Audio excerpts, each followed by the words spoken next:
Our next panel takes a look at green infrastructure and how it moves from nice to have. To essential city planning that's shaping healthier, more resilient urban environments through purposeful-led, nature-led design. This panel discussion titled Nature by Design, Integrating Green Infrastructure into City Planning is going to be led today by Muneer Al-Senaidi, the President of the Oman Society of Landscape Architecture. Muneer, thank you so much for joining us. Oh, looking like a true Omani. Nice to meet you. We've spoken on the phone and on conference so many times. He'll be joined today by Noha El-Azizi, the board member of the Egypt Society of Landscape Architecture, Dr. Mashal Alammar, the vice president of the Saudi Society. We've got all the associations together. This is great. The Saudi Society of Landscape Architecture, but he is also the assistant professor of landscape architecture at IAU. We have also joining the panel my good friend Dima Rachid, the landscape architecture and urbanism consultant. Thank you so much. And finally, we have Carina Gallacher, the director of landscape architecture and design at Gebal Group. Guys, thank you so much for joining us, and we look forward to your discussion.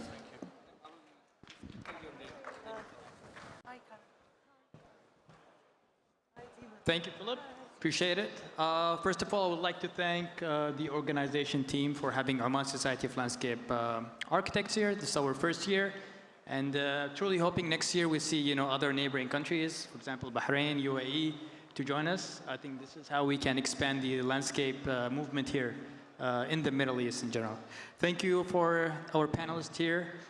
Today, our topic is going to be green infrastructure and how it is shaping cities, and how we can use it to strategically use it in our urban, basically, resilience approaches here.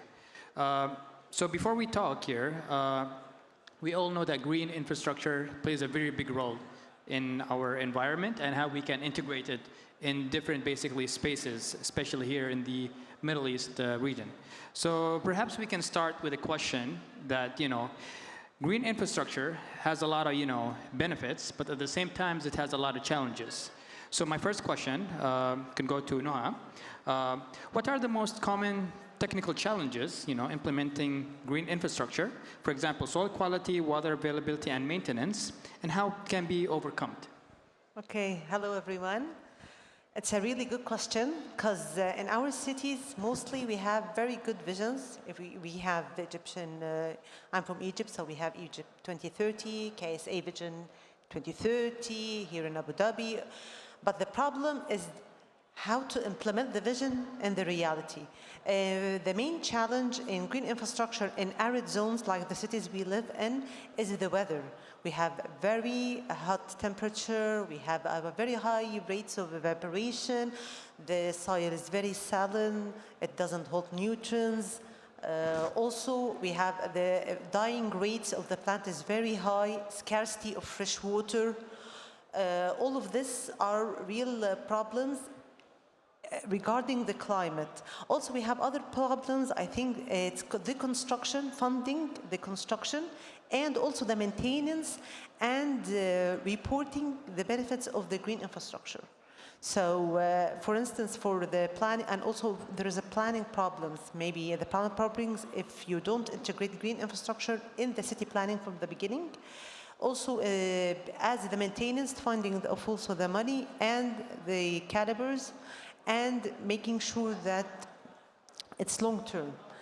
As for the solutions, the good news that we already implement a lot of solutions already here in Abu Dhabi. We can see that using treated water and grey water, adding nutrients, natural composite to the soil. Also, smart irrigation. This is a very, very important because we are talking about saving from 30 to 50% of the water through using iOS systems and monitoring it. Also, we can, also another solution is very, very important, and I saw it's implemented also here in Dubai and in the KSA, is the use of native plants.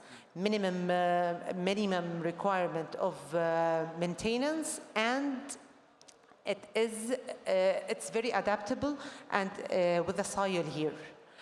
As for the problem of funding, in a project I'm working on, we created a PPP model, public-private partnership, where the investor can invest in infrastructure and he will receive some benefits in his development.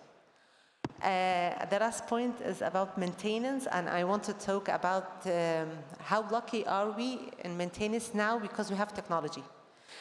Using GIS, sensors, remote sensing, satellite images, AI, digital twins, all of this can help us to monitor infrastructure, make sure that they are lasting the lifetime that we needed, and make sure that they are providing the environmental benefits that they are made for. So I think technology is very important and gathering enough data. So our decisions is based on data.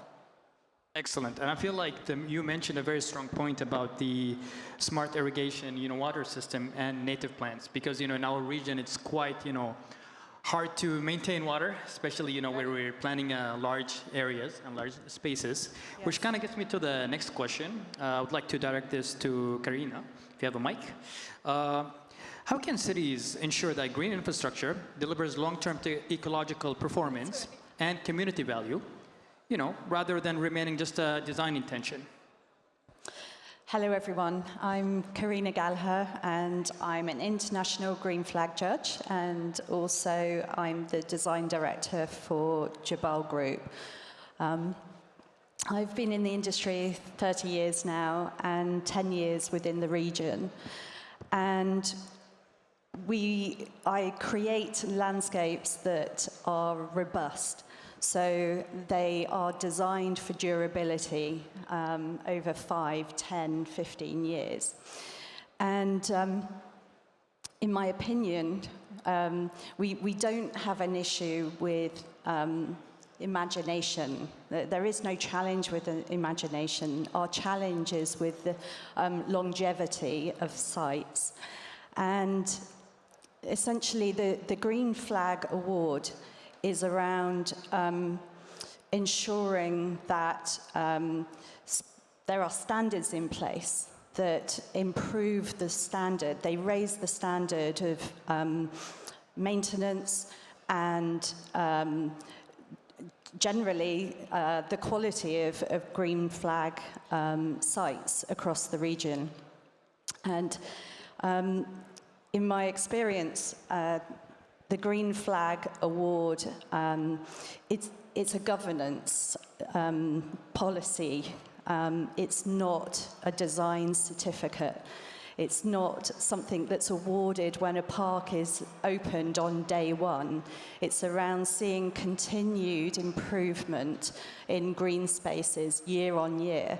So the Green Flag Award assesses the parks for increased biodiversity, for improved accessibility, for greater maintenance practices, and engaging with the community in general. And that gives a very robust long-term strategy for parks and the development of parks in the region. I agree, honestly, because when it comes to standards and quality, sometimes we get to lose those, in a short term. And you kind of mentioned that there's the aspect of long-term, basically quality standards. And I think the green flag basically initiates that aspect of it. But also something that I can link it to, and perhaps Dr. Mashal here can connect this with, is how cities how can restoring nature landscapes within cities help shape large green infrastructure networks, and what regional examples that you might provide? Thank you, Muneer, for the question. Happy to be here again. And with the great lectures and presentation that's been presented this morning, I've been picking up some great ideas actually about green infrastructure and landscape planning as well. So just to go in historical way about green infrastructure, and when we start with Emerald Necklace in Boston, so that will be the project that really, just bring all the idea of planning and how to plan from the city towards its outdoor or towards its sprawl. And it's the opposite here, actually, in arid region. So we used to live within a farm, and this farm has, let's say, built-up area.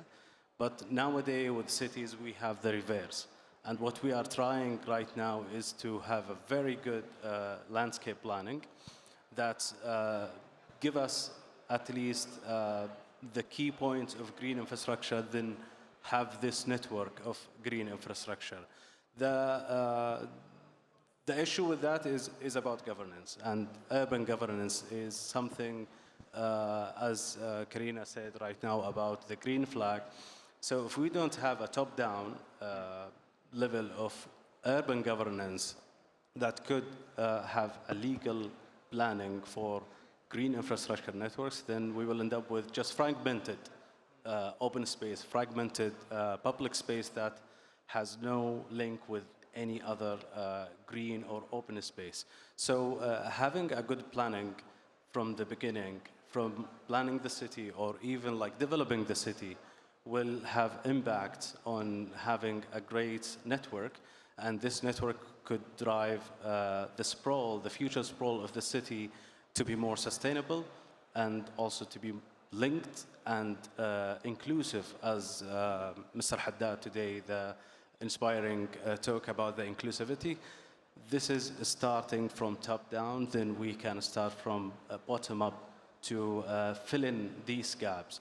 And I would say that most public parks that we do have within our region, maybe they are designed and planned within just neighborhood scale.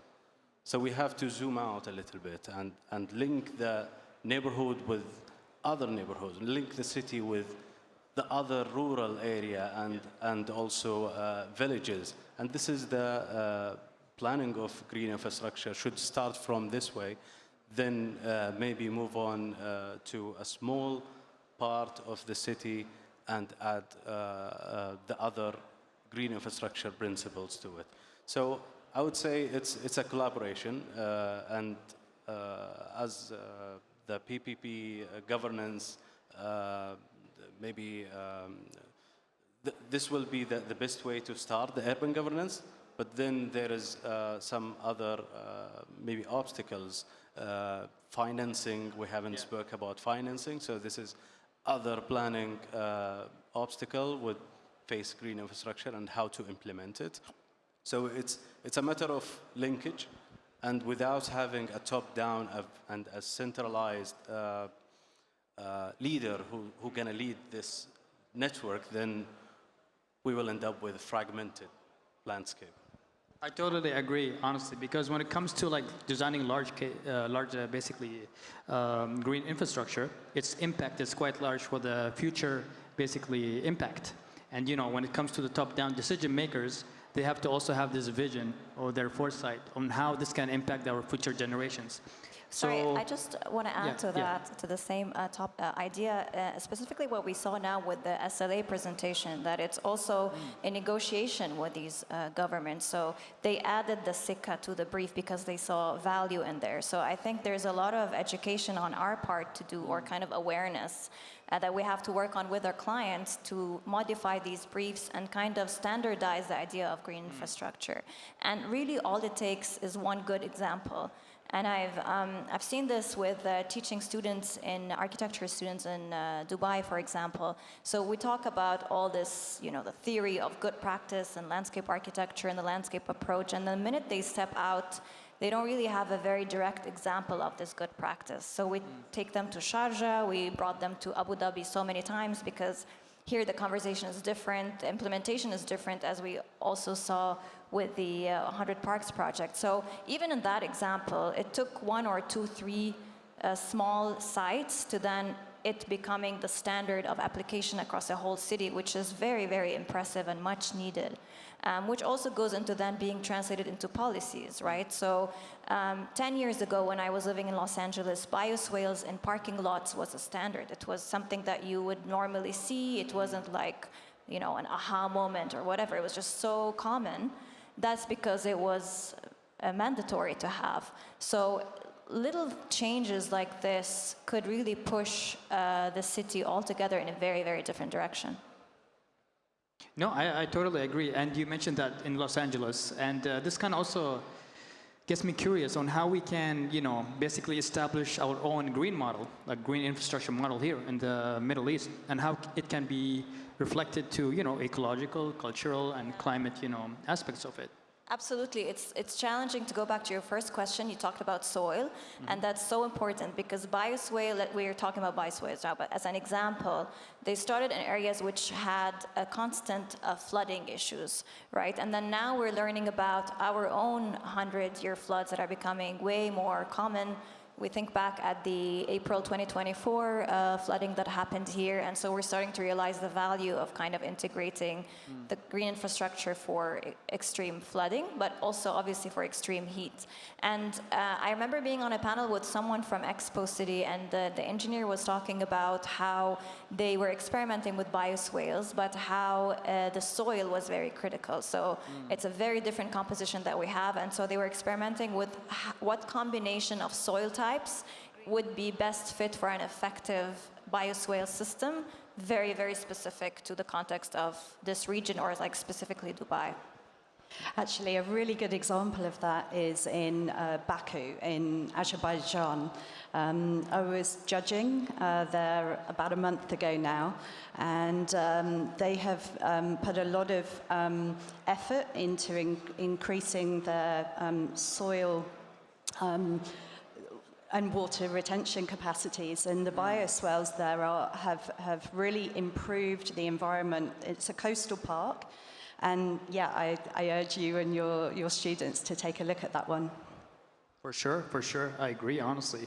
Kind of wanted to ask a question here to Dr. Mashal. What are the most successful design approaches, in your opinion, you know, for linking green corridors, parks, blue infrastructure, you know, and cohesive urban networks? I've seen that there's a lot of work right now done in Saudi Arabia, especially with the Vision 2030. So what are like design approaches, in your opinion? Do you think that they can sustain long-term, basically, green infrastructure impact? Yeah, that's a great question about the trends right now in Saudi Arabia. So as I said, without having a top-down strategy, as we do have right now, the Vision 2030, and part of that vision is to have sustainability and livability and a quality of life for citizens.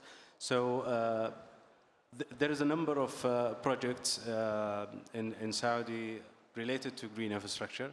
And it's not about only these projects, but also about the policy that's been driven since 2016 and so on. So you can find green infrastructure terminology within policymakers, within private sector, within real estate as well, within higher commission, number of higher commission actually published like a number of booklet or toolkit or regulations that's included green infrastructure. So the most famous projects, which is got the Aga Khan Wadi Hanifa. Most of us know Wadi Hanifa, but this is one of these projects.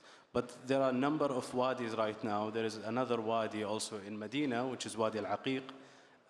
This project is most recently recognized as a largest green infrastructure project within the kingdom, and also there is a different number of projects that will be announced very soon. That's also putting the hat of green infrastructure within the Eastern Province and also the Northern Province of Saudi. Yep. Yeah, go ahead. Also, I can add to these projects, because I work there, that besides Wadi Hanifa, the natural features, also the municipality are trying to increase urban parks, also pocket parks, planting trees. The green corridors is a part of the green infrastructure. Green infrastructure is not only natural features, it's also green roofs, green walls, also trees, green corridors. So we can see in KSA, the vision is pushing towards increasing green in different aspects, especially planting shade trees. You find corridors, and if you look now to the way to the airport, all of it, it is all planted with native trees, which can combat climate change and urban heat island and give really good ecological input. True, I agree. I mean, the native tree aspect is quite emphasized today in many lectures that were basically presented today. And sometimes, when it comes to design, some designers tend to skip that part, which I think it's not a good approach. But we need to re-educate, our fellow designers, on how we can design, basically with green infrastructure, basically principles and frameworks, and how it can be basically impactful in the future. So I kind of wanted to have you guys basically share your opinion right now as we are discussing here for the future. What would truly nature-positive city look like, for example, in 2050? And what steps can we take today so that we can achieve that?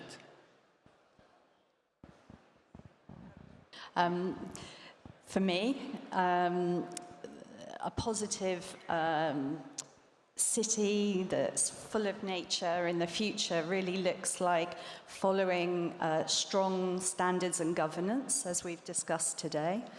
I also wear my hat for Gebal. So we're a distributor of products in the region. So I also want to say it means using robust and durable materials, specifying and pioneering new materials that will really make the future proof for our cities and for our communities to really engage in their environment and to get the most from them. Dima? So I think that to be very realistic, I think that it's great to have concepts like the nature positive city or the carbon neutral or net zero and put these as like something to aspire to and work towards so we can have like a clear direction. But unfortunately, it doesn't only lie on us and on how we, practice to the best of our knowledge. And yes, it goes to Carina's point on standards and policies and construction codes and all of that. But I think what we're lacking is a really hardcore mindset towards nature and understanding. It's like we see nature as ecosystem services, we value it, we want to put it everywhere in the city.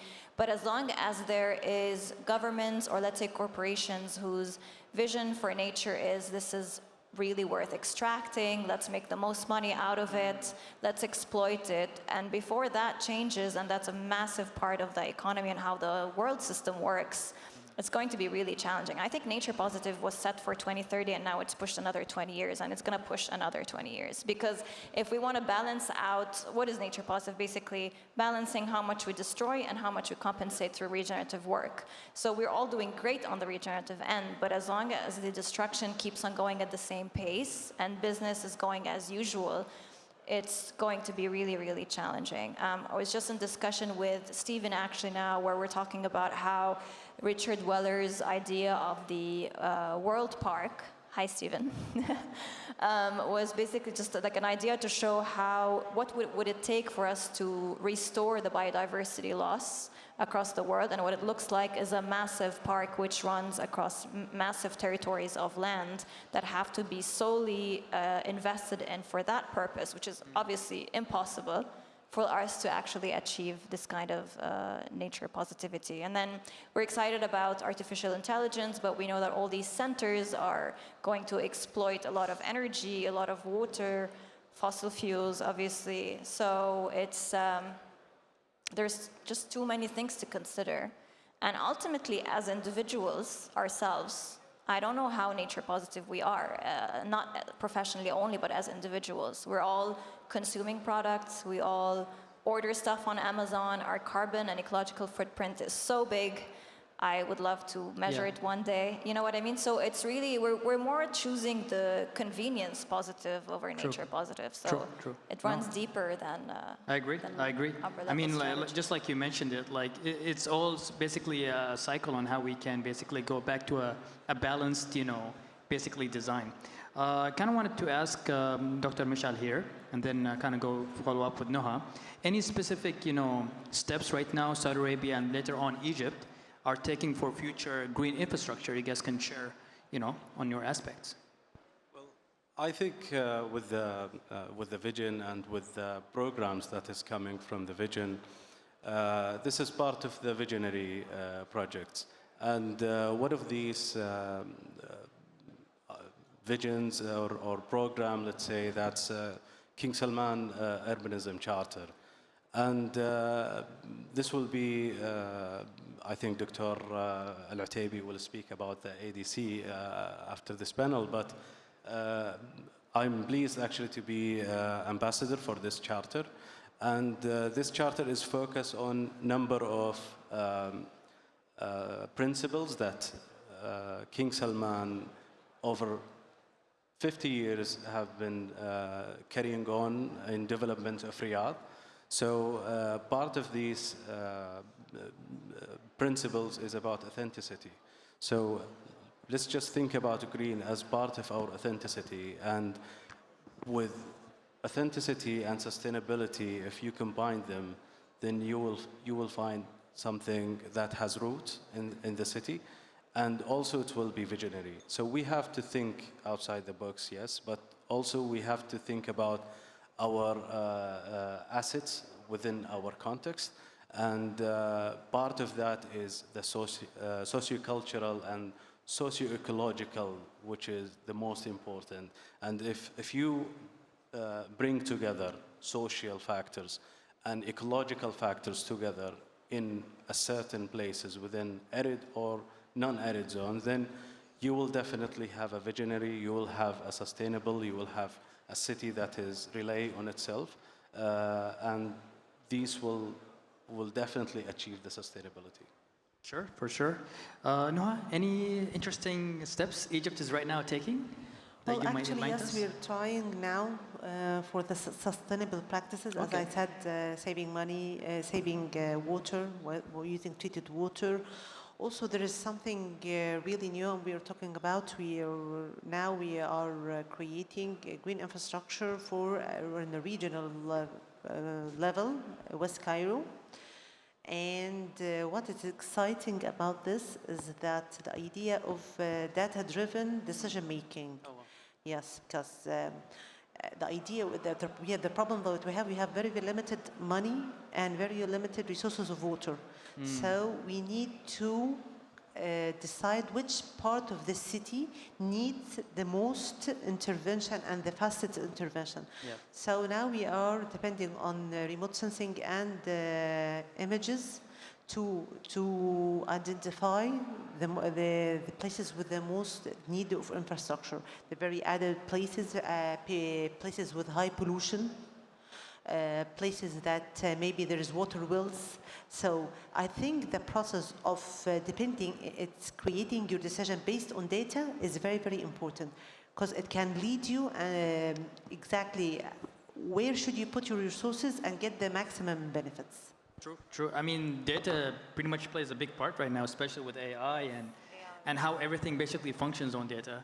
So kind of I wanted to wrap up here. Philip, we're on time, so right on time here.